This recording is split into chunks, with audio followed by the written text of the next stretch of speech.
Hello and welcome back to another episode of the Sporting Fan Podcast. Today I'm going to talk about something that's quite a controversial topic within the NRL, and that is to do with the topic surrounding player transfers. And I'm going to go into a broad few subtopics within that. That includes, obviously the player transfer system that it is at the moment, as well as the salary cap and potentially having a player draft in this podcast. So, let's get straight into it. The reason why this is a controversial topic is because, unlike many other sports, there isn't a designated trade window in the NRL for players to transfer. But, however, when a player comes off contract,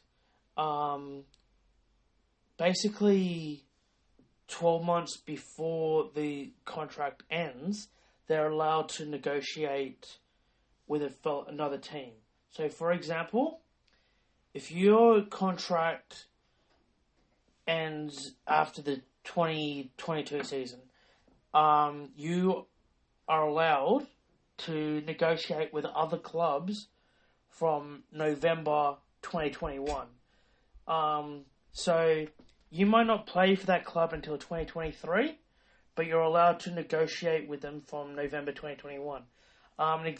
A recent example of this, one that came straight to mind, simply because he signed with a club that I support, is Brandon Smith.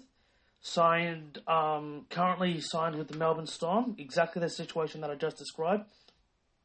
His contract ends at the end of 2022, so he will not play for the Roosters until 2023, but he signed with the Roosters in November 2021. And a lot of clubs, it's happened to basically, this kind of situation, similar to Brandon Smith, has happened to practically every club. I don't think, basically you could name a club and they have someone that's done this exact situation, whereas they've had 12 months to go on the contract and go elsewhere. So this has basically annoyed fans across the board. People hate it is because they're basically, people basically criticize it because they say, well, as much as that person might be fully committed to the club, until they leave, they might enjoy it. It's just that they needed, for example, if they're originally from Brisbane and they playing in Sydney, they might want to be going back to Brisbane. So they might be motivated to play for a good season, but people say, how do we really know if they're still motivated? So that's kind of annoyed a lot of fans. People who criticise the current situation say that the NRL should have assigned transfer windows, similar to what a lot of other sports have. Possibly have a 1 month trade window in the middle of the season and one at the end of the season. A 2 month transfer window at the end of the season. Before people go back to, before the players go back to pre-season training. Personally, I'm kind of in the middle. Whether it be for example, that 1 month trade window in the middle, is basically for the end of the season. You leave at the end of the season. The reason why I'm kind of in the middle is, I'll give my own personal example. I've never worked in the sports field, but I do know what it's like to sign a contract with a company well in advance before going there. I won't go into too much detail into what happened, but basically, people who knew me at the time knows the situation. Basically, wasn't happy with my current employer. And wanted to leave. I signed with another company in October, and I was due to start in February the following year. And basically, vast majority of my motivation had gone to work at that place before I signed with the other company, simply because they had treated me and so many of my friends so badly. But yeah, it was basically, as the months went on, especially that last really 3 to 4 weeks was really hard, and it was like, do I really want to be here? Do I really want to continue working every day, getting up early for a company that I know hasn't treated me too well and doesn't really care about me? That's kind of this, like, where I can understand why the situation where people say, oh, that's the exact reason why you shouldn't allow a situation where players can sign a contract so far, like 12 months in advance, because the motivation will just go down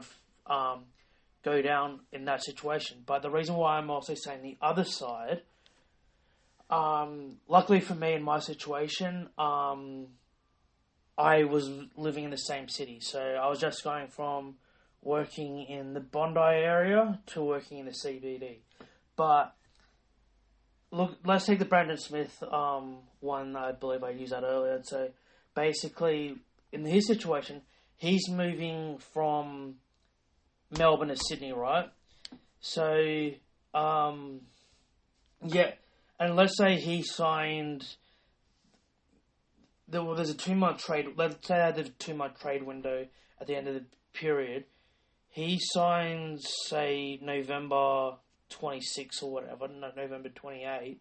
So towards the end of November, like the last week of November, then he has to get the pre-season, provided he hasn't played for New Zealand, which he probably will. But let's say, for argument's sake, he doesn't. Pre-season training, they have 8 weeks at the end of the season, post-grand final, where they have off.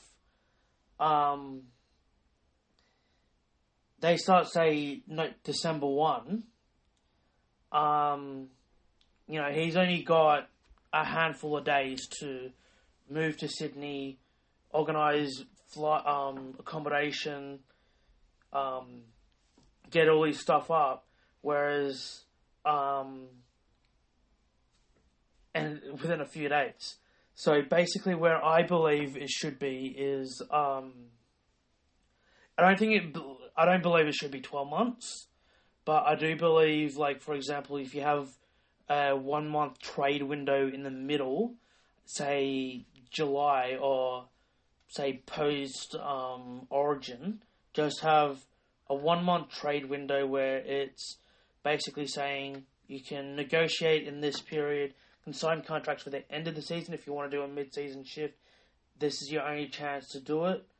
And then you're allowed to go. So it doesn't get, like, it allows people to get their, organize their lives. The people deserve, like, people have to remember that athletes are people as well. Especially if they've got young kids, which a lot of players do. A lot of them have young kids in the NRL. So they had to set up schools and search up schools and what have you. So, people, it gives people time to set up their lives moving to another city. But again, and it also keeps fans a little bit happier, whereas they're not having, knowing for the whole season that a player's leaving and questioning whether they're really motivated. So that's what I believe. They allow, this allows, everything to be weighed up. It's in the best interest for the club. I think all the clubs involved, the fans, and the player involved.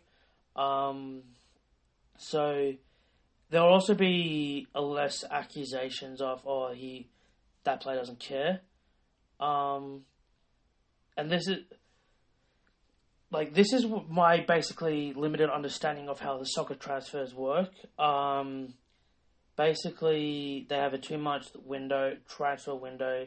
in July and August, and a 1 month trade window in January. Basically, this is the only time that players can actually be where players can leave. I believe you can still sign contracts with another club in between that period. However,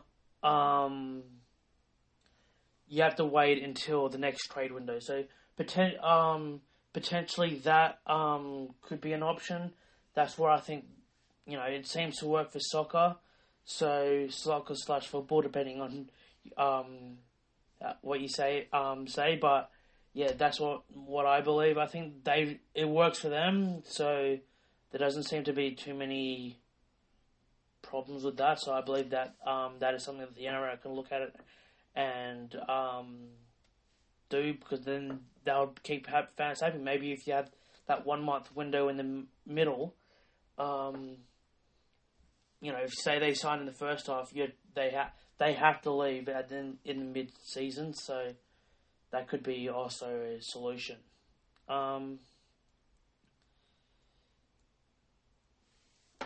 The one thing is that, some might argue this might cause another problem. Might be a mad rush to sign everyone. Some clubs might, if they do have that 2 month window, some might argue that some clubs will wait to that and just get into salary cap problems. We've seen in the past where teams have got into salary cap issues for different reasons. Teams like the Melbourne Storm between 2006 and 2010, as well. Between 2006 and 2010, and the Bulldogs of 2002, where they had a stack of quality players, had some success, and like in any industry, other teams tried to recruit successful players, and as a result, they needed to keep pushing up their contracts in order to remain successful, to keep the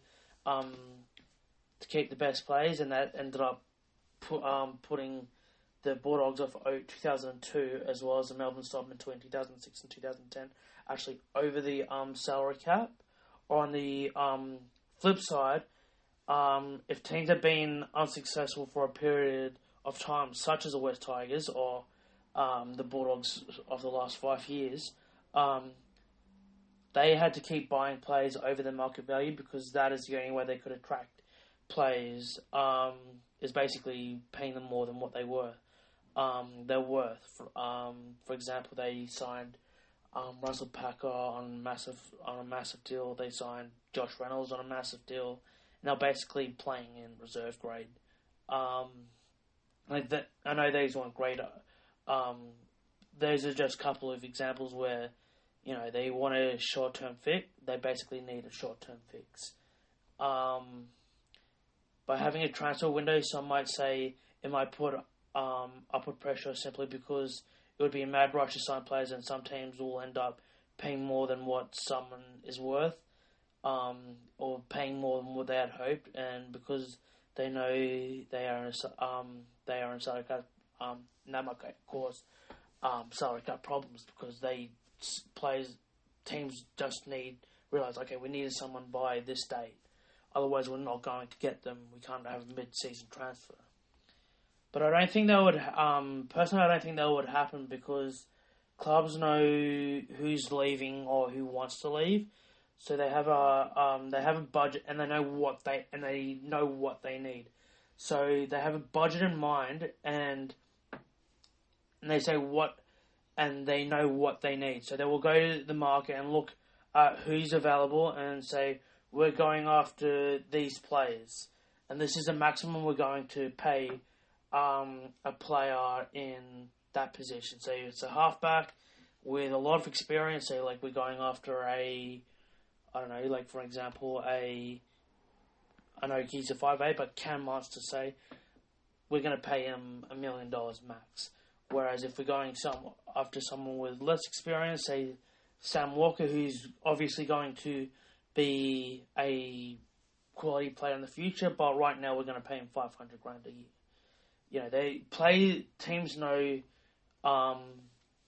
what their contracts are, and there's also safeguards from the NRL saying, like, look, if you keep paying these, you're going to go over. So I don't think that will be a problem in that regard. However, on that note, a lot of fans say, why have a salary cap at all, considering it's clearly not working, as the bottom teams are frequently having to pay overs to get players, and in many cases, they're just unable to get them with the salary cap restraints. They're not able to have the secondary players coming up, and they're not really getting the value for money. So why not just abolish it and have open season? Personally, I don't think this will be a good idea, as many clubs are already struggling financially, as it is with the salary cap. So if there is no salary cap, clubs will continually have to pay more.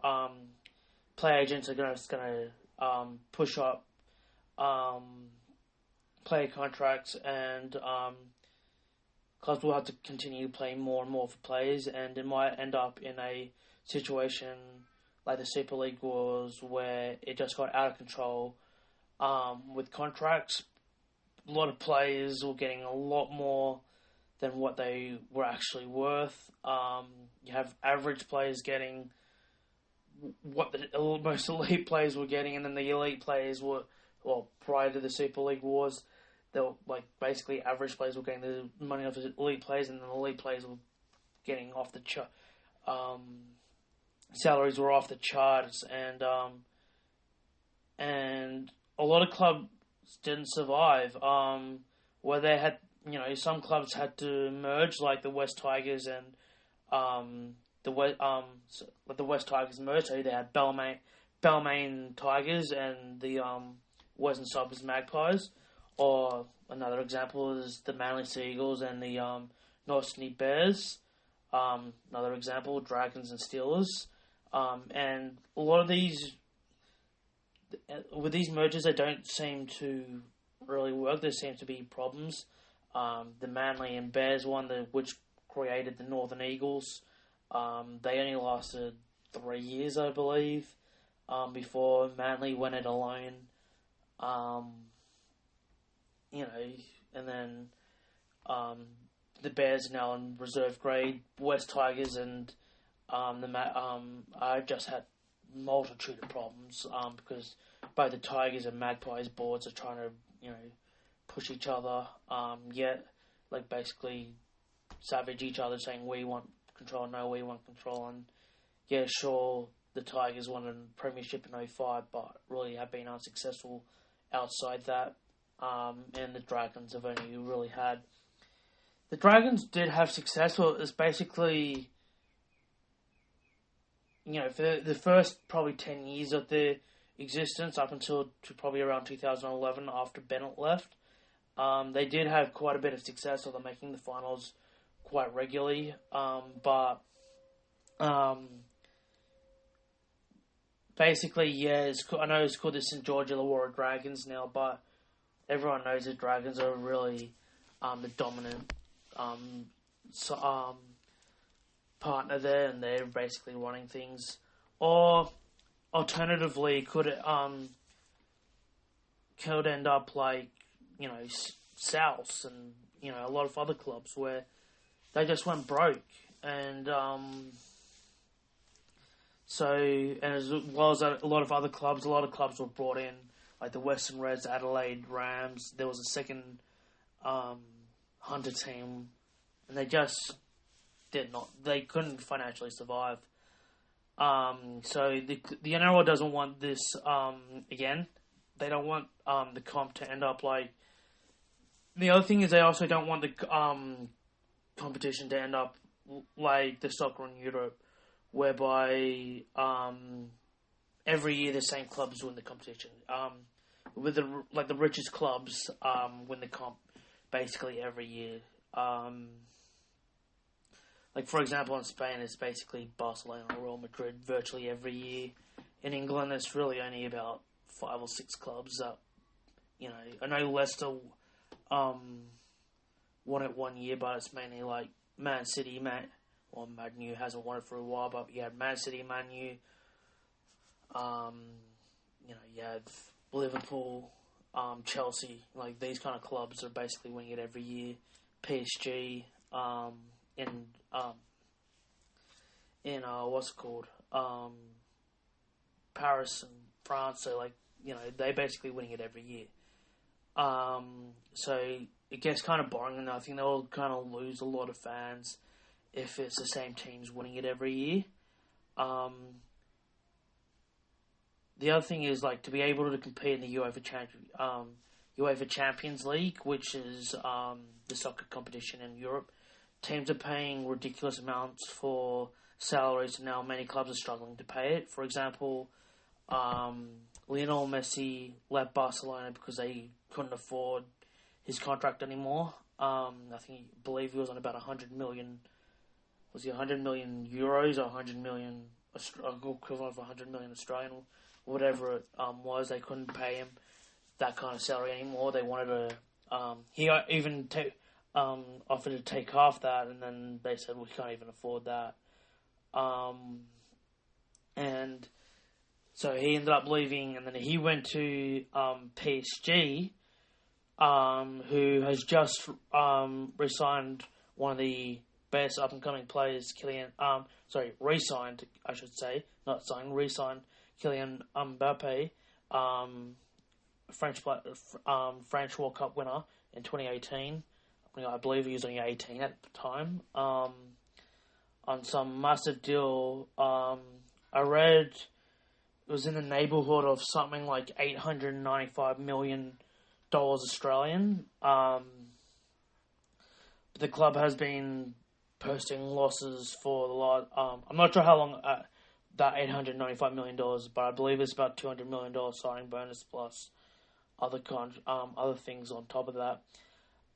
But PSG's been posting losses for a number of years, and believe it was either Real Madrid or Barcelona were actually trying to sign Kylian Mbappe, and they actually lodged a complaint with a lot of regulatory bodies in France, simply because they said these guys can't pay.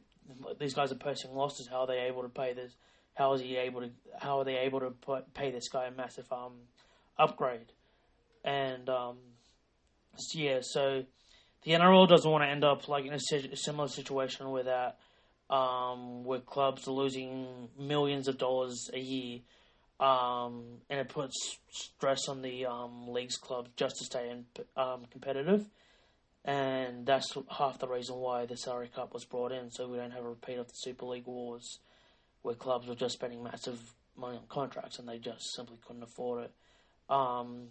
And obviously the other half the reason why it was brought in was simply to make sure that every team has a chance of winning it, not just a handful of clubs that are very wealthy and they have wealthy owners. Something that, which brings me to my next point, something that has been brought up to try to make to try to level out the playing field is a draft. Basically any junior that's coming through the grades, once they're ready for the NRL, they will be eligible for the draft, similar to what, basically the NFL, basically all the American sports, the AFL does it, and all that. But I don't think this will really work in the NRL. This is because many clubs sign junior players. Like, they sign them when they're very young. When they're about, a lot of players get signed when they're 13, 14, 15 years old, and they come up in a particular system in a particular team, and then and then if that team loses that player in the draft, they lose that investment because another team picks them up. A classic example of this would be the Penrith Panthers. Quite a lot of their players were in the junior system at some point, whether they came through when they were older or when they were 16, 17, 18, or when they were a lot younger. Like, for example, Stephen Crichton and Jerome Luai have been there basically the whole lives. They came through the whole junior system from a very young age. Charlie Staines, I believe he's from Bush. He's from country New South Wales, but he came in when he was in his mid to late teens, as well as a few other players. Penrith put a lot of money into these players coming through. Now imagine if, for example, they have another bloke coming through that, say, fullback or a centre or whatever, someone similar like a Stephen Crichton or one of the Charlie Staines or Jerome Luai coming through the system now, where they are going to fill a position where Penrith might be short or might be better than the current player, and they put a lot of money into those players. Now imagine, because Penrith have been doing well the last couple of years, they made the grand final in 2020, they won the comp last year, they would get an absolutely rubbish draft pick. They'll probably be, the 20, probably a 20 or 30th draft pick or something would be the first pick. And if there's someone like a Nathan Cleary or a Jerome Luai or a Stephen Crichton or, insert a Penrith junior here, they would lose them, because virtually all those blokes would be picked up by all the other clubs, and they'll say, well, that's not fair because we put all the investment in, we've done the development, and now they've been signed off. But then they say, there might be, you can put a certain number of players that are exemptions. Like, let's say you can have 3 exemptions a year on players that you invest in. But, for example, look at using the Penrith example again. Virtually all those blokes are around the same age. So, yes, they're might have a problem in 10 years' time when all those guys are, 30, but in their 30s. But you also have to look, a lot of those blokes probably would have been lost to Penrith. They probably would have only been able to keep a few of those players. So I don't think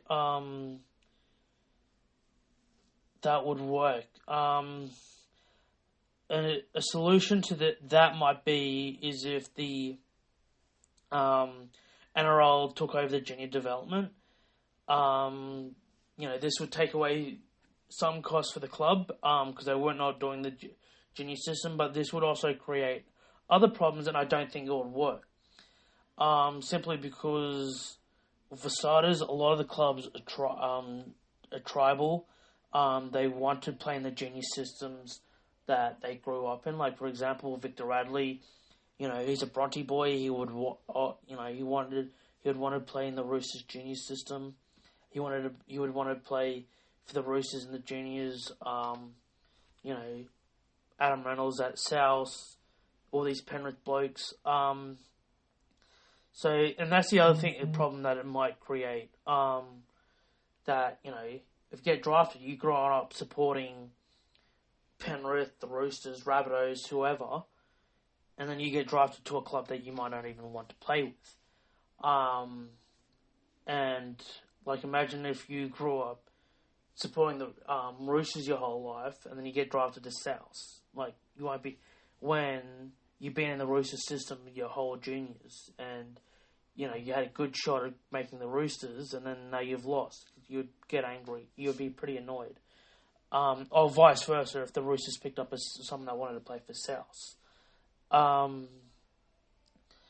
And the other problem is that a lot of these clubs, they go on to come into the junior representative teams. They play junior Origin and these kind of competitions. So that would cause a lot of other issues that I don't think the NRL, a lot of people that support the NRL have thought about that, the kind of problems that would create if the NRL created a draft. Like, the NRL is quite different. The culture around the NRL is a lot different to what it is in other sports because it's a lot more. There's a lot more tribalism in it. And of course, there is a lot of tribalism in other sports. Like, for example, if you're a Manchester United player, a Manchester United supporter, you'd want to play for Manchester United. You wouldn't want to play for Liverpool or Manchester City. But yeah, that's where it could create a problem where, you know, you're forcing someone to play for someone that they don't want to be. Like, it's a different situation if the club doesn't sign them. Like, for example, Penrith has one of the biggest junior development systems, and if Penrith doesn't want that player, it just doesn't fit. Like, for example, if you're a halfback coming through, you could be, you know, Sam Walker coming through at Penrith, but you wouldn't get a gig at Penrith at the moment because you got Nathan Cleary and Jerome Law in the halves there. Like, Sam Walker's an absolute freak, right? And I know people will say, oh, well, Sam Walker didn't come through at Penrith. I'm using that as an example. Like, I'm just saying, theoretically, if he did come through the system there right now, and he's 19 now, if he came through the Penrith system, he wouldn't be able to get a gig because Nathan Cleary and Jerome Luai are there. Like, if Penrith would say, well, you're a gun, but you don't have a future here, then you can see why he would leave. But, you know, let's say if Nathan Cleary and Jerome Luai weren't there, like, look at last year with Matt Burton. You know, last year when blokes were getting in, when Penrith had a few injuries or they had blokes out with representative duties, he filled in there. And, you know, that's where it could be good for those clubs where they develop the players. So it's a lot more tribal with the NRL. I don't think a draft would ultimately work to level the playing field. It is a tough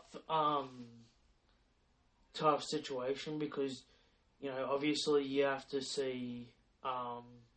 identify young players at a young age and try to, and there's a lot of blokes that, you know, they look like superstars when they're, you know, 16, 17, 18, and then when they get to first grade, they fall flat on the face, as the expression goes. And then you got other players that, you know, come through when they're, you know, 18, 19, 20, and then they end up being, you know, world beater when they make first grade at 21. So, you know, there's always, you know, exceptions to the rule, but yeah, I think the best thing that the NRL could do is keep the salary cap in place, and just fix up the transfer windows, like having it where a player can't stay more than a few months before they ultimately leave the club, so that fans don't have this anger that a player's playing a whole season before they leave. That's what I believe. Hopefully the NRL does do something about this because it's one issue that really does need to be addressed and it really needs to be fixed. And I think, it's not, like I said, not an easy fix, but these are my solutions, and I'd like to hear what you think or how you think it could be fixed, because obviously, like everything, I don't always have all the answers, but there always could be a solution. All the ideas come together and we can make things a lot better. So it'd be interesting to hear what you think about this, your feelings on it, how you would fix it. So please tell me once you, after listening, please tell me what you think. Until next time, have a good one.